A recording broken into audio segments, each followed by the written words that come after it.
आप लोगों का बाबा विश्वनाथ की ऑफिशियल यूट्यूब क्लास में हार्दिक स्वागत है। आज हम आप लोगों को भारत छोड़ो आंदोलन के बारे में पढ़ाएंगे। आइए आज हम भारत छोड़ो आंदोलन के बारे में देखते हैं। सन 1942 का भारत छोड़ो आंदोलन स्वाधीनता संग्राम के महानतम अहिंसात्मक क्रांति थी। इस आंदोलन के परिणाम स्वरूप हमारी स्वाधीनता निकट आई और राष्ट्रीय आंदोलन की प्रहार शक्ति तीव्रतम हुई। इस क्रांति ने भारत में ब्रिटिश साम्राज्यवाद की नींव हिला दी। भारत छोड़ो आंदोलन के कारण। आइए देखते हैं भारत छोड़ो आंदोलन के प्रमुख कारण क्या थे। यह एक आकस्मिक आंदोलन नहीं था, अपितु इसके अनेक पूर्ववर्ती कारण थे, जिनमें से निम्नलिखित प्रमुख थे। नंबर 1, क्रिप्स मिशन की असफलता। नंबर 2, युद्ध में ब्रिटिश सरकार की शोचनीय स्थिति। नंबर 3, अंग्रेजों का घृणास्पद व्यवहार। नंबर 4, कांग्रेस का वर्धा प्रस्ताव।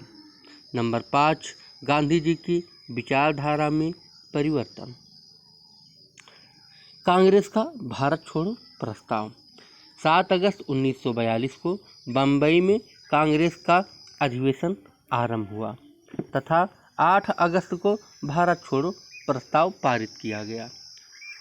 काफ़ी वाद विवाद के बाद भारी बहुमत से यह प्रस्ताव पारित हुआ। इस प्रस्ताव का पारित होना ही 1942 के प्रसिद्ध भारत छोड़ो आंदोलन का श्री गणेश था।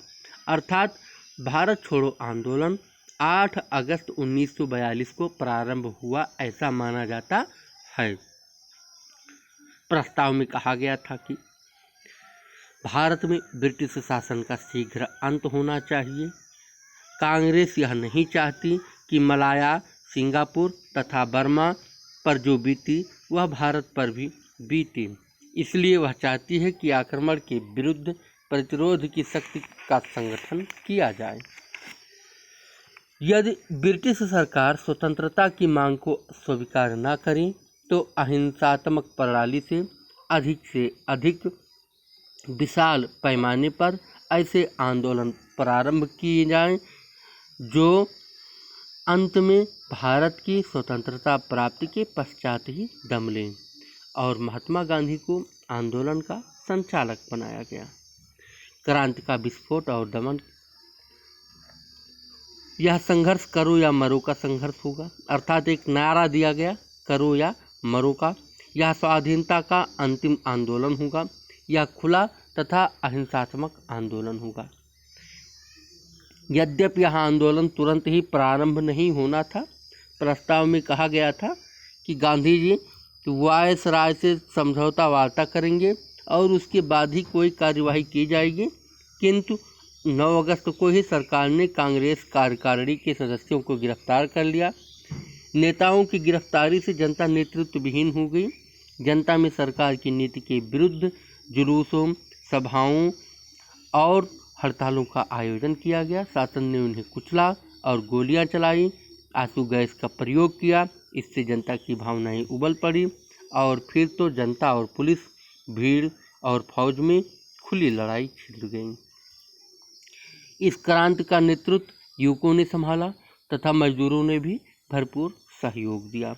फैक्ट्रियां बंद हो गईं, संचार के साधनों को काट दिया गया, रेल लाइनों को उखाड़ दी गई, पुलिस व रेलवे स्टेशन, डाकखाने व अन्य सरकारी इमारतें जला दी गईं। कई स्थानों पर ब्रिटिश शासन समाप्त कर समानांतर सरकारें स्थापित की गईं। और इस तरह से यह जब अपने चरम पर पहुंच गया आंदोलन, तो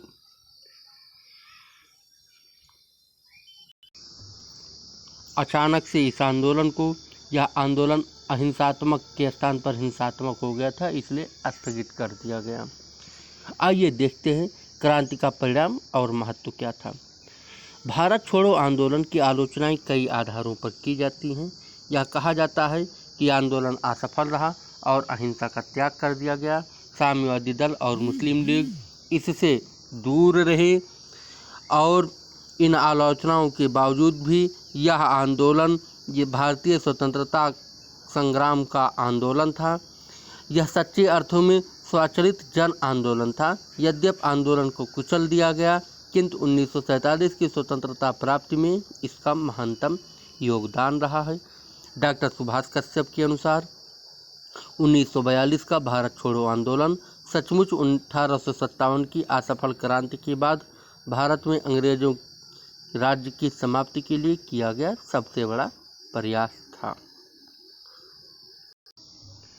अगली क्लास में हम आप लोगों को पुनः पढ़ाएंगे। तब तक के लिए जय हिंद।